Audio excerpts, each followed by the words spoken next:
Siobhan Phillips from the North Cobb Senior Center, and we are honored to be in the presence of Mr. Harold Bailey.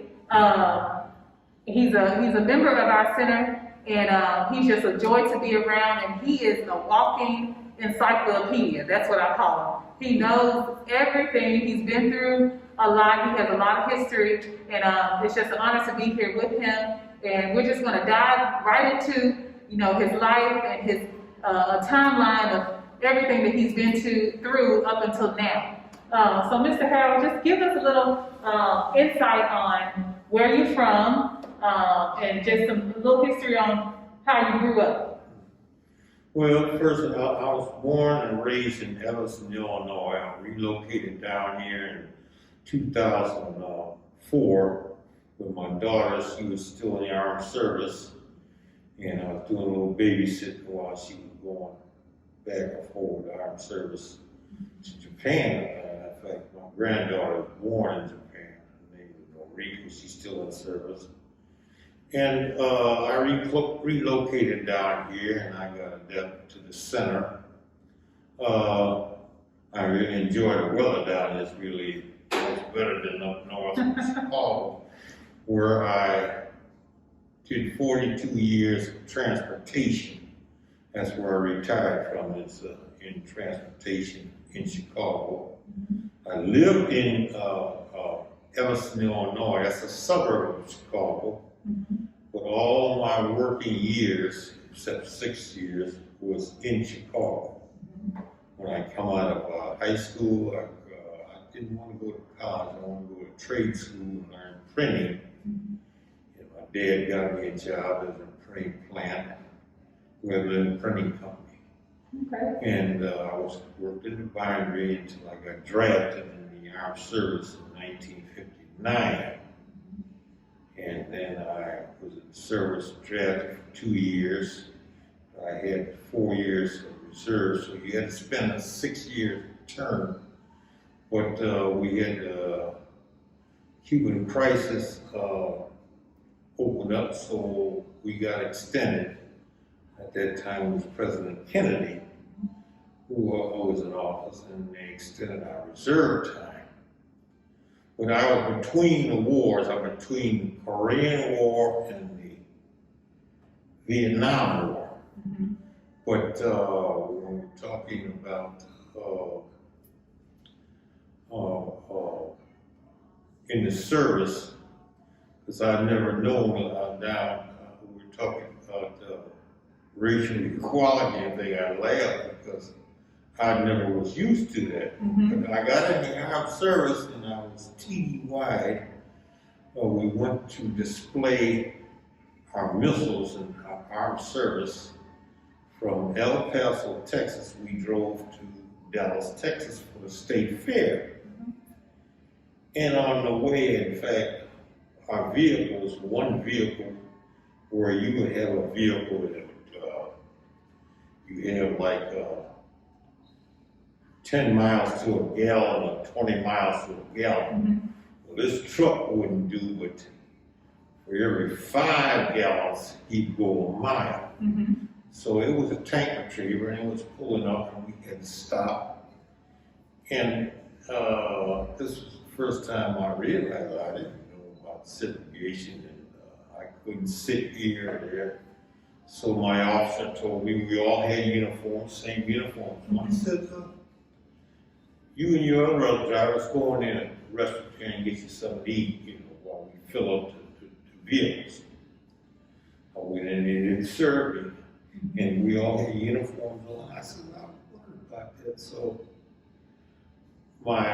and this was up north? No, this was Dallas, Texas, on the way to Texas.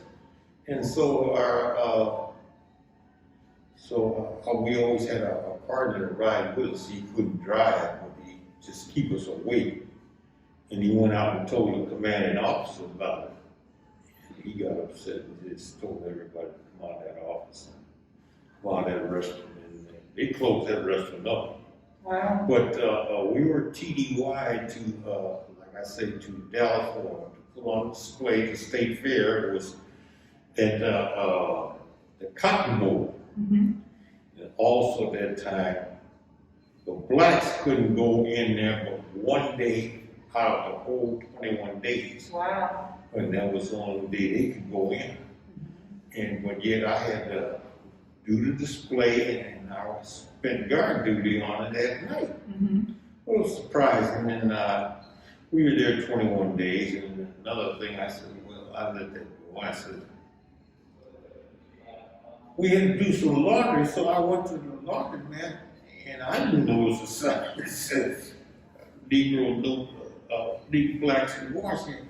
So I laughed because, like I said, I'm from up north, and I didn't realize that. And when I got drafted, I figured, hey, we're all armed service Right. at this time, because actually segregation in the armed service stopped when President Franklin Delano Roosevelt died and Harry Truman took over. He abolished that in the armed service. There was no more segregation in the armed service. Mm-hmm. When Korean War started, everybody was integrated. Right. But during the Second World War, it was integrated, segregated. Mm-hmm. So I went through some changes, and but my school life, like I said, I graduated from Elton High School, and like I said, I didn't want to go to college. I went to trade school, and like I said, I just took up my trade. And in our high school at this time, we had a diversified occupation where you would do your major classes, and then you go to your occupation in the afternoon. So we did that. But like I said, my dad got me in this printing plant. This plant, I was in the bindery, and it made magazines like Time magazine and things like your jet. In fact, the instructor I learned, master, he was a master at W.F. Hall printing plant. Mm-hmm. Which made the Jet magazine, the Ebony magazine. Wow. He was a mechanic, he was, we call him make-ready man. Mm-hmm. And he was a troubleshooter. He had machines as long as this building. Mm-hmm. And he just lay up, his brother was supervisor. The machine broke down, he'd go in and fix it. But he came over and helped us. And I watched him. I says, Eddie, do you have any books? He says, no, you just watch me. You looked at me, and I learned, and I was so young, but the people I worked with, they didn't want to learn things. So I just watched them, and I learned, and I did pretty good till I got drafted. Yeah. Tell us about your parents. And My how parents, my dad, he was just on this picture, he born in Philadelphia, he moved to New York. He was the first black superintendent of the post office of New York City. Wow. It was under Teddy Roosevelt, at the time. And then he decided to move this way, and he married my mother in Indianapolis. This is where further she went. But I have 2 brothers and then 2 sisters. Okay. We all graduated from high school, same high school. We do have alumni newspapers that come out once a month. It still comes out. We're pretty much affiliated with that. My 2 brothers passed away. My 2 sisters still living in Illinois. Mm-hmm. We're all in our 80s. Okay. And we're doing pretty good. We're hanging in there, and we communicate with our phone. This phones are very good. We communicate. My 2 sons, I have 2 sons and a daughter. My 2 sons live in Chicago, in Illinois still. My daughter brought me down here, and she just lives about 1.5 miles away from me. Okay. And my granddaughter, my girlfriend, she's still in our service. All of us, from my family on down, my sons, daughters, all been in the armed service. Mhm. And they're still in the armed service. My daughter, granddaughter is still in the armed service. She's in California now, and she plans to make a career. She got 12 years in. She's just 28 years old. So Oh, wow. she plans to make a career out of it. Mhm. Likes to travel. Yeah, that's good. But we take care. We communicate with her very good on that. Nice, Yeah. nice. So tell us about, you showed me a picture of your father and Dr. Martin Luther King Jr. Can you tell us about that? Yes, okay. The picture is with my dad giving an award to Dr. Martin Luther King. Now, I was a supporter, I'm a driver, transportation. When they came to Chicago, I supported the groups, took them around different places. We had our problems where Mars was in Cicero, because no living there, and Calumet City, different places where we had problems. And so I was like a supporter. I just drove him around and I helped him out. When he passed away, I was driving in.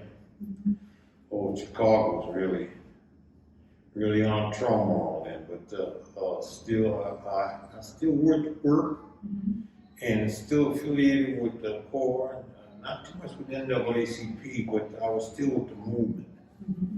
And it was, like I said, it was very hard. It was very rough during this time. But like I said, during that time before when Daddy gave this certificate to Dr. Luther King, we had some movements, and we had some black children that never been out of the city and never been in different places. And I had to go to Calumet City, which I just was telling you about. And they were the first blacks to move there. And they were running into a lot of problems. So we brought them out for a picnic. So I had to take them back. Now to get back into that city, I had state troopers, county troopers, sheriffs, and regular city troopers to bring. I had 5 kids to take them back into their home. And they escorted me all the way in each one of the homes, and then they escorted me to the line. That meant Calumet and Cicero. At that time, they still had no blacks there. This was the first of letting them into that city. And they were still hard on them. Right. It was still very hard on them. I got married, and my wife, I just tell you, crazy. I said, we drove to California. This time, this was when Goldwater was raising cane. And I was kind of shaky about going to different wrestling things. But I said, go to these restaurants and motels, but I was still scared. And she'd always say, let's sit right up in front. I said, okay, we'll sit up front. But we had no problems, but it was still shaky at that time when I got married. And we traveled from Chicago to California for our honeymoon and back. But like I said, we were raised with 3 kids. And I had a enjoyable life. And I'm down here at the center here in Georgia. I really enjoy it. It's a difference when you spend 40 some odd years up in the cold and working on vehicles. See, the vehicles now are way much different. Right.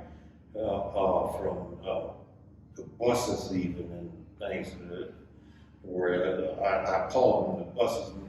Modern buses now, I call them like camels. I said they bow down and let you step up, and then they rise on. Now, safety belts, we had put on, I don't think they have them still out here on school buses. Each individual school bus, they had to have safety belts up north. And I was the first one, but safety belts were just for drivers only, and then we had to put them into each individual seats Right. for the school children. Right. I was really affiliated with school buses with the handicapped children in Chicago for 36 years. Wow. So driving to and fro all over the city of Chicago with the handicap. That was a service. One time I said, I took my bus in, I said, mechanic, I said, hey, my radiator's leaking, you know. So he changed it up and he says, hey, you know why your radiator's leaking? He said, you got a bullet hole in there. I said, no, buddy. I said, yeah. I said, I had some neighborhoods I had to go through. Right. That kind of scary, but I really had no problems there. And here's one thing I tell you, I told you I worked at a printing plant. Yeah. They had a department that went on strike. And it wasn't my department, but they had men come in and work the strike, the white fellas. And he said, well, come on, let's go have a drink. I said, okay, I went out with him. And they took me right to Cicero, where no blacks would be, you know. And they looked around and they wouldn't serve me, so they said, come on, let's go, we'll just go out to Chicago. But they found out there that I was a warner.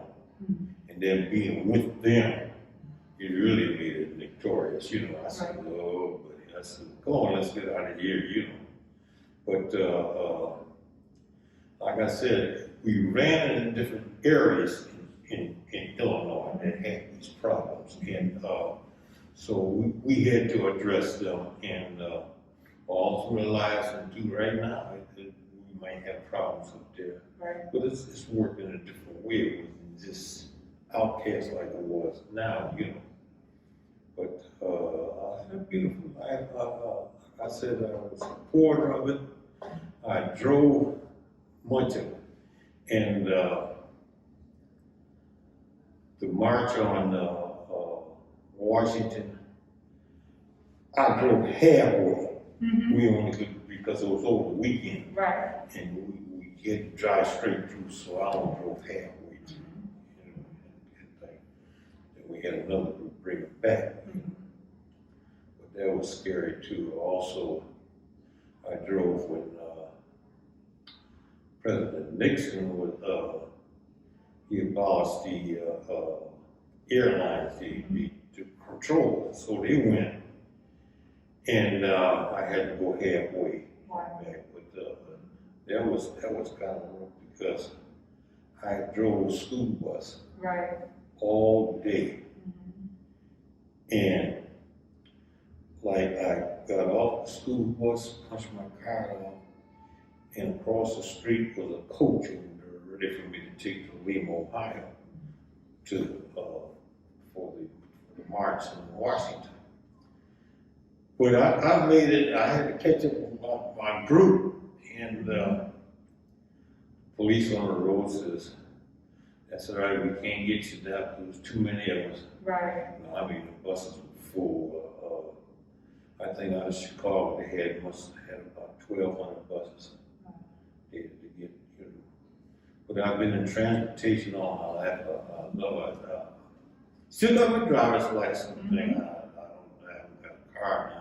Drive, and I enjoy it. I just like seeing people where they drive in different areas. Right.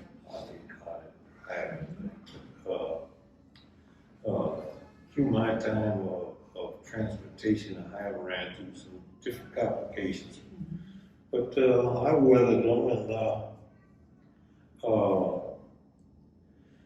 and my life, he says, growing up, I grew up in a neighborhood. You know,